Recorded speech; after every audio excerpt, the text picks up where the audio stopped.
الشيطان الرجيم بسم الله الرحمن الرحيم الحمد لله والصلاة والسلام على رسول الله نبينا محمد صلى الله عليه وسلم وعلى آله وصحبه أجمعين رب اشرح لي صدري ويسر لي أمري واحلل عقدة من لساني يفقه قولي وبعد Allahun xhalla wala falenderojm, salavatet dhe selamet ja dërgojm njeriu të më dashur Muhammed Mustafas sallallahu alaihi wasallam, familjes së tij të pastër, shokëve të tij dhe të gjithë atyre të cilët ndjekin në rrugën e këtij pejgamberi deri në ditën e gjykimit.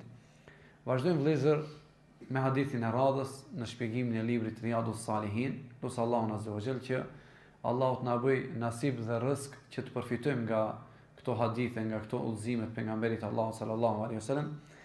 Dhe këto mësime, këto dobi të cilat mundohemi të nxjerrim, të reflektojmë në jetën tonë të përditshme, duke u udhëzuar me udhëzimin më të mirë. S'ka dyshim se udhëzimi më i mirë është udhëzimi i pejgamberit Allahu sallallahu alaihi wasallam. Dhe jemi tek kapitulli i sabrit akoma. Nga jo më kot Omeri radiallahu anhu, përderisa përgatitja ligjëratën, më kujtu thënia Omerit radiallahu anhu, i cili pa të thonë me të vërtet jetën e mirë gjetëm me sabër. Andaj nëse i shohësh gjitha adhurimet, gjitha ibadetet, krejt rrugtimin që e bën njeriu në këtë jetë për tek Allahu xhallahu ala, nuk ka mundësi që të ketë sukses pa mos me qenë njeri sabërli dhe pa mos me qenë njeri durimtar. Andaj edhe hadithi i radhës, hadithi 43, është hadith i cili ngërthen vetvete sabrin dhe durimin që njeriu duhet ta ketë përballë sprovave dhe vështirësive që ai i rastis në jetën e kësaj dhunjaje. Hadithin e transmeton Enesi radiallahu anhu, i cili thot qala Rasulullah sallallahu alaihi wasallam, ka thënë i dërguari i Allahut sallallahu alaihi wasallam, idha arada Allahu bi abdihi khayran, kur Allahu i do robit të tij të mirën, ose kur Allahu xhallahu ala e dëshiron të mirën për robin e tij. Hadithe të tilla të ngjashme ka shumë të tjera vëllezër. Nga njëherë me të njëjtën shprehje idha arada Allahu bi abdihi khayran, nga njëherë në forma të ndryshme, për shembull me yuridillahu bihi khayran, kujt Allahu ja do të mirën, ja mëson, ja bën të mundshme mësimin e fesë. Edhe në këtë hadith ka ardhur me këtë shprehje, kujt Allahu ja do të mirën. Dhe realisht njerëzit në dunjë kur e matin në peshorën e tyre dhe vlerësojnë një njeri të cilin e llogaritin se a është ky prej njerëzve që Allahu ja do të mirën, me çka e matin përgjithësisht? E matin me gjëra materiale, apo? Nëse dikujt Allahu i ka dhënë pasuri, në sytë e njerëzve është ky mu ai i cili Allahu e do se ja do të mirën. Ndërkaq ne duhet ta matim në peshorën e udhëzimit pejgamberit Allahu sallallahu alaihi wasallam, çka është ose kush është ai njeri që vërtet realisht Allahu ja do të mirën. Në këtë hadith Enesi radiallahu anhu thot se ka thënë pejgamberi Allahu sallallahu alaihi wasallam, idha arada Allahu bi abdihi khayran ajjala lahu al-uqubata fi ad-dunya. Kur Allahu e dëshiron të mirën për robin e tij, i përshpejton ndëshkimin në këtë dunja. Shikoni, kur Allahu i do të mirën robit, i përshpejton ndëshkimin këtë dunjë. Kjo vlen për ata që e besojnë botën tjetër. Nuk vlen për njerëzit të cilët e kanë të mangët besimin dhe imanin në ditën e gjykimit, vëllezër. Kur Allahu ja do të mirën një robi, Allahu ja përshpejton ndëshkimin në dunjë. Wa idha arada Allahu bi abdihi sharran amsaka anhu bi dhanbihi hatta yuwafi bihi yawm al-qiyamah. E kur Allahu ja do të keqen robit të tij, çfarë bën? E lë pa e ndëshkuar për shkak të mëkatit të tij, derisa të dalë para tij me ato mëkate në ditën e Kiametit, e të jetë i shkatruar me gjithë ato mëkate. Dhe këtë do ta kuptojmë më vonë se kjo quhet në gjuhën arabe istidraj, kur Allahu e lë një njeri të vazhdojë gjunahe, e ky i shkreti mendon se Allahu nuk po më donon. Shikoni, unë jam duke bë gjuna Allahut, nuk jam duke i zbatuar urdhnat e Allahut, dhe krahas kësaj nuk më ndodh asnjë sprovë, asnjë telashe, dhe rrjedhimisht ai mendon se është në drejtën. Ndërkaq ky hadith vlen për këta njerëz. Nganjëherë për shpejtimi i dënimit në sprova, në telashe, në fatkeqësi, në veten tënde, në familjen tënde, në humbjen e pasurisë, gjitha këto vëllezër janë për besimtarin i cili duron dhe i tejkalon me sabër një lloj përshpejtimi. Pse? Që dale fitimtar në ditën kur dale para Allahut azza wa jall. Vazhdon hadithi dhe thot vëllezër, wa qala an-nabiy sallallahu alaihi wasallam, dhe ka thënë pejgamberi Allahut sallallahu alaihi wasallam, inna idhama al-jazaa'i ma'a idhama al-bala. Me të vërtet madhështia e shpërblimit është në saje të madhështisë së sprovës. Kështu duhet ta kuptoj besimtari. Ai i cili ka iman dhe besim në Allahun xhallahu ala, ai sprovat e tija, telashet e tija që i ndodhin në dunjë, sa do të mëdhaja qofshin, duhet ta kuptoj se në bazë të këtyre sprovave të mëdhaja do të vijoj kush? Edhe shpërblimi tek Allahu xhallahu ala. Andaj ky me këtë lloj perceptimi ndaj sprovës, ndryshe i tejkalon fatkeqësitë, ndryshe i sheh vështirësitë, ndryshe ballafaqohet me telashet në jetën e kësaj dunjaje. Pastaj tha pejgamberi sallallahu alaihi wasallam, wa inna Allaha ta'ala idha ahabba qauman ibtalahum. Dhe se me të vërtet Allahu xhallahu ala i lartësuar qoftë ai, kur e do një popull i sprovon ato. Kur e do një popull i sprovon ato. Faman radiya falahu ar-ridha. Tha pejgamberi Allahut, ai i cili është i kënaqur me këtë sprovë që Allahu ja sjell në jetën e tij, falahu ar-ridha. Ky e ka arrit kënaqësinë e Allahu xhallahu ala. Se tha pejgamberi sallallahu alaihi wasallam, wa man sakhita falahu as-sukhtu. Dhe ai i cili zemrohet dhe nuk e pret me sabër, me durim, sprovën të cilin Allahu ja ka sjellë në dunjë, atëherë mbi këtë njeri është zemrimi i Allahut. Dhe kjo quhet ndryshe atë që Allahu e thot në Kur'an, hel jazaa'ul ihsani illa al-ihsan. A është ndryshe shpërblimi i të mirës pos me të mirë? Ti kënaqesh me sprovën, me saktimin e Allahut, Allahu kënaqet me ty. Ti zemrohesh, Allahu e lë zemrimin e tij, domethënë që të jetë mbi teje. Fjala e Allahut vëllezër, fjala e pejgamberit Allahut sallallahu alaihi wasallam, kur Allahu dëshiron të mirën për robën e tij, ja përshpejton dënimin këtë botë duke e sprovuar atë në vetvete, në familje, në humbjen e pasurisë dhe në sprovat ngjashme që njeriu ballafaqohet në jetën e kësaj dunjaje. Prandaj nëse njeriu dhe besimtari është sabërli dhe është durimtar përballë këtyre sprovave, këtyre telasheve, vallahi duhet të jetë i bindur në Allahun xhallahu ala se nuk janë këto sprova për asnjë sebeb tjetër vetëm se për shlyerjen e mëkateve të mia. Dhe kjo a duhet ta gëzoj besimtarin apo ta mërzit? Një njeri i cili e di peshën e mëkatit normal se gëzohet, në qoftë se e kupton këtë hadith pejgamberit sallallahu alaihi wasallam se vërtet këto sprova dhe këto telashe në të cilët gjendem këto momente dhe jam duke i përjetu, janë prej shkaqeve që Allahu xhallahu ala e ka përshpejtuar ndëshkimin në jetën e kësaj dunjaje dhe me shpresën e Allahut do të dalë para Allahut pa mëkate. Andaj për këtë vëllezër dëshmon edhe hadithi i pejgamberit Allahut sallallahu alaihi wasallam se njerëzit që sprovohen më shumë të janë pejgamberët, pastaj ata që u ngjajnë më shumë atyre, e pastaj ata që u ngjajnë më tyre. Domethënë, kjo është në saje të imanit dhe devotshmërisë. Normalisht asnjë njeri jashtë pejgamberëve të Allahut nuk mund të arrijë gradën e besimit ose iman të cilin e kanë pas pejgamberët e Allahut.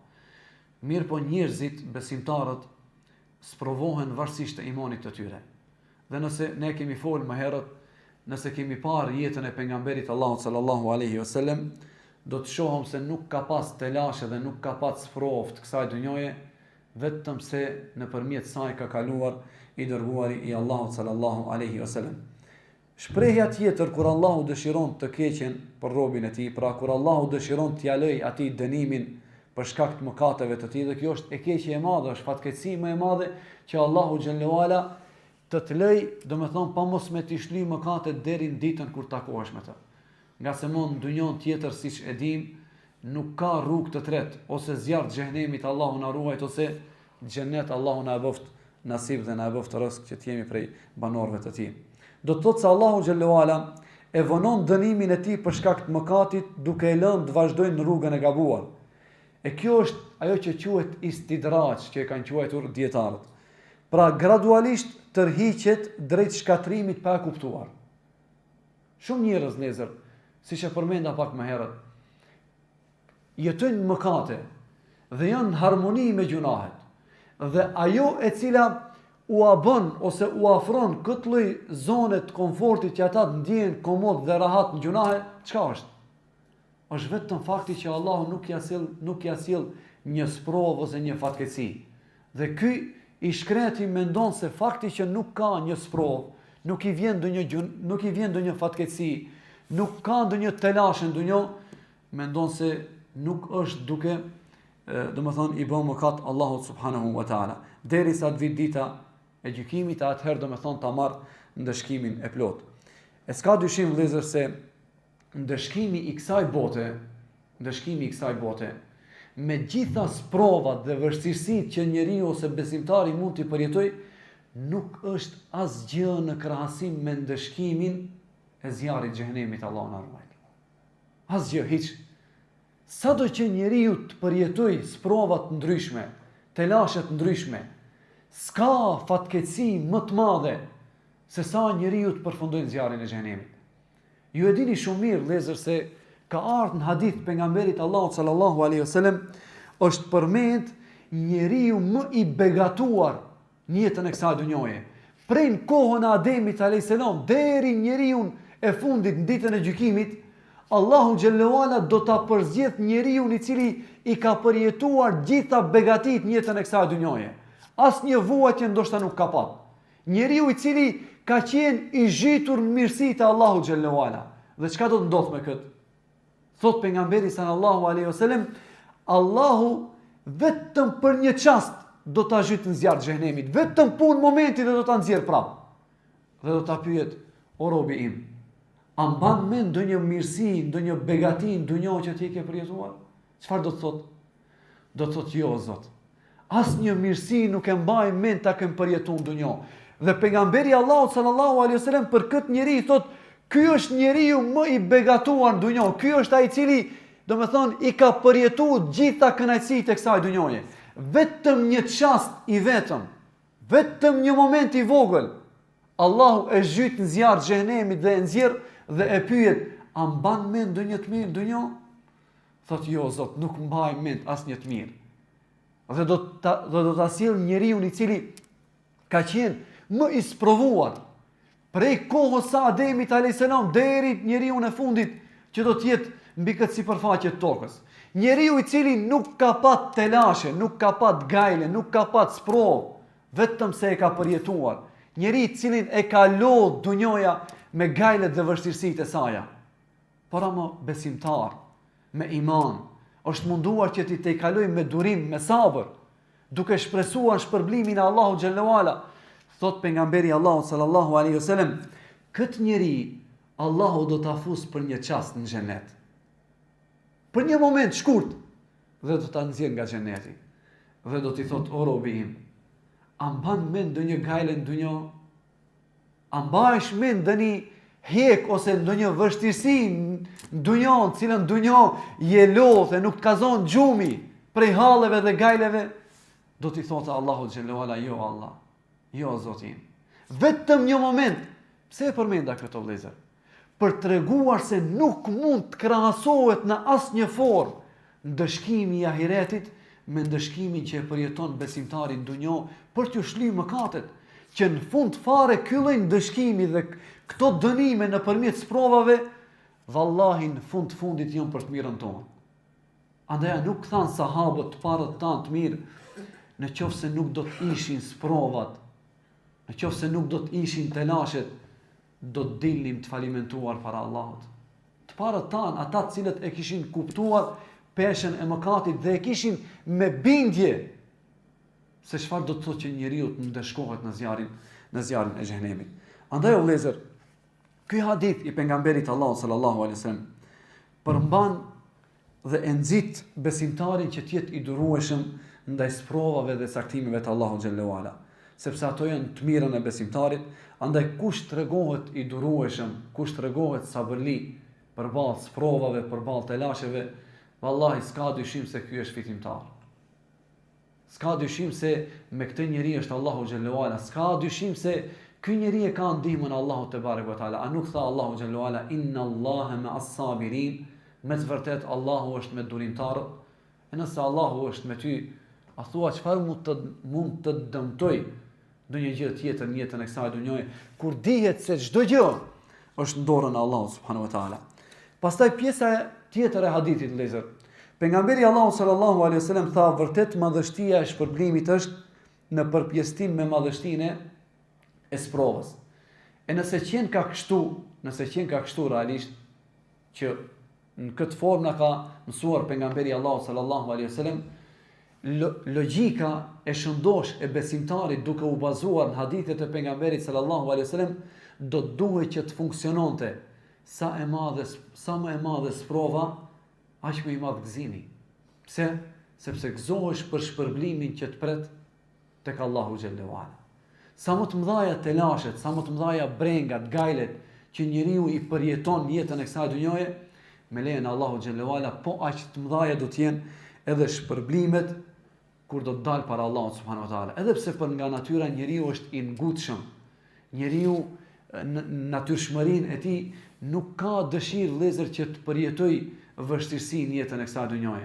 Por ama Allahu xhallahu ala, përderisa na ka zgjedhur si besimtar, ai e di pse na sprovon. Ai e di pse cakton diçka që nuk është e pëlqyeshme dhe e përshtatshme për ne. Dhe e gjitha kjo bëhet që ne si besimtar të kemi në favor xhenetin e Allahut, që ne si besimtar të shpresojmë shpërblimin e Allahut subhanahu wa taala. Fjala e pejgamberit Allahu sallallahu alaihi wasallam, Allahu i lartësuar kur e do një popull i sprovon ata, thon dietarët islam, kjo ndodh sepse po të liheshin njerëzit pas kënaqësive dhe zbukurimeve të kësaj bote, zemrat e tyre mund të lidhen pas saj dhe të përqendrohen nga Zoti i tyre, ashtu siç ndodh me jo besimtarët. Dhe kjo është prej hikmetit, prej urtësisë Allahu xhallahu ala. Andaj Allahu kur e do një popull e sprovon që ai t'i kthehet Allahu xhallahu ala. Ju e dini o vëllezër, sa raste të vdekjeve që realisht janë fatkeqësi dhe janë sprova, janë bërë shkak që dikush të fillojë me faljen e namazit. Sa probleme të ndryshme, sa sihri, sa fatkeqësi të ndryshëm, tragjedi, sa smundje janë bërë sebeb që njeriu t'i çelë syt dhe ta adhurojë Allahun xhallahu ala. Ju vetë dini sa raste, për shembull, ka të ndryshme që deri në momentin kur nuk ka qenë i sprovuar, ka qenë larg Allahut xhallahu ala. Dhe shpesh herën dëgjojmë në biseda e sipër me njerëz, vallahi hoxha, deri në një moment kur u sprovova me filan sprove, kjo bo sebeb që ja nisa me namaz, kjo bo sebeb që fillova me dhikr, kjo bo sebeb që t'jem aty ku do Allahu xhallahu ala. Dhe kjo është hadithi pejgamberit Allahu sallallahu alaihi wasallam. Kur Allahu e do një popull, i sprovon ata që ata të jenë më afër Allahut subhanahu wa taala. Fjala e pejgamberit Allahu sallallahu alaihi wasallam, "Faman radiya", ai cili është i kënaqur me këtë sprov, pra kush kënaqet, pra kush e pret caktimin e Allahut xhallahu ala me zemër të qetë, nuk ankohet, ai cili në zemrën e tij ka një sabër xhemil, një sabër të bukur, cilin sabër dietarët islam kur e përmendin tek rasti i Jakubit alayhis salam, sabër i bukur, çka do të thotë? Një sabër në cilin nuk ka ankesa pas saktimit që njeriu e përjeton. Andaj inma sabru fi sadmati al-ula, me të vërtet sabri me plot kuptimin e fjalës kur është? Është në goditjen e parë o vëllezër. Nuk është pasi të ketë kalu 2 javë prej sprovës, do të bëj sabër se s'kam çka të bëj. Andaj, ai cili është i kënaqur me caktimin e Allahu xhallahu ala, falahu rida. Ky është ai cili e ka arrit kënaqësinë e Allahut te barek ve taala. E që gjithë adhurimet tona, gjithë angazhimi jon për çka bëhen? Për me e kënaq Allahun subhanahu wa taala. Si shta Allahu xhallahu ala, a ka shpërblim për mirësinë tjetër përveç se mirësisë në surën Ar-Rahman? E kush zemrohet, pra ai cili zemrohet ndaj caktimit të Allahut, e kundërshton urtësinë e Allahut xhallahu ala. Do të thonë, acarohet me atë që Allahu xhallahu ala ja ka caktuar që ai ta përjetojë në jetën e kësaj dunjos, padyshim se mbi të do të jetë zemrimi i Allahut. E lutim Allahun subhanahu wa taala vëllezër që Allahu të na bëjë nga ata njerëz të cilët janë sabërlik ashi sprovave. Allahu të na furnizojë me sabër. Allahu të na bëjë nga ata njerëz të cilët e kuptojnë realisht domethënien dhe vlerën e durimit që duhet ta kenë gjatë rrugtimit të tyre për tek Allahu xhallahu ala. Në fund vëllezër, në të njëjtin kuptim të kësaj që e folëm, Tirmidhiu e transmeton edhe hadithin e Xhabirit radhiyallahu anhu, të cilin hadith e pashtë përshtatshëm që ta paraqes këtu para jush, ku pejgamberi Allahu sallallahu alaihi wasallam ka thënë: në ditën e Kiametit, kur njerëzve të sprovuar do t'u jepet shpërblimi. Në ditën e Kiametit, kur njerëzve të sprovuar do t'u jepet shpërblimi. Ata që kanë jetuar në mirëqenie, ata të cilët nuk kanë qenë sprovuar në nivelin e sprovave të këtyre të sprovuarve, do të dëshirojnë që lëkurat e tyre të ishin prerë me gërshërë në këtë botë, vetëm që ta arrinin këtë shpërblim që e arritën sprovuarin. A e kuptuat? Në ditën e gjykimit, kur njerëzit të cilët nuk kanë pat shumë sprova, nuk kanë pat telashe, do t'i shohën hallexhit, do t'i shohën besimtarët të cilët kanë vuajtur në dunjë, se çfarë shpërblimi të madh marrën nga Allahu xhallahu ala, thot pejgamberi sallallahu alaihi wasallam, këta do të dëshironin që lëkurat e tyre të ishin prerë me gërshërë në këtë botë, për shkak të shpërblimit të madh që e shohën kur Allahu xhallahu ala u jep njerëzve të sprovuar. A nuk ja vlen që njeriu të bëjë sabër në këtë dunjë të shkurtër për të arritur shpërblimin në botën tjetër që është botë e përteme, për të arritur xhenetin e Allahut? O vëllezër, ju në hadithet e kaluara, domethënë para këtij hadithi, keni parë se njerëzit për xhenetin e Allahut u është prerë koka me sharr. Pejgamberët e Allahut janë raskapitur, janë masakruar në forma të ndryshme. Mos mendoni se ai xhenet është një xhenet pak më ndryshe nga ky xhenet që e synojmë ne si besimtarë. Xhenetin të cilin sahabët e synonin dhe e lutin Allahun xhallahu ala dhe i përjetonin gjithë ato sprova, nuk është ndonjë xhenet pak më ndryshe e ne jemi duke u lodhur për një xhenet më ndryshe. Xheneti ka gradat e saj, po është i njëjti xhenet për cilin edhe ne përpiqemi. Andaj lut Allahun xhallahu ala që Allahu të na bëjë prej banorëve të xhenetit. Allahu i madhruar të na mundsoj që të sillemi në raport me Allahun në moment kur përjetojmë sprova dhe telashe, ashtu siç i ka hije besimtarit me edukat, duke qenë i kënaqur me sakthimin e Allahut xhallahu ala. Allahu shpërblet për sabrin. أقول قولي هذا وأستغفر الله لي ولكم ولسائر المؤمنين فاستغفروه من كل ذنب إنه هو الغفور الرحيم. الله يرضى.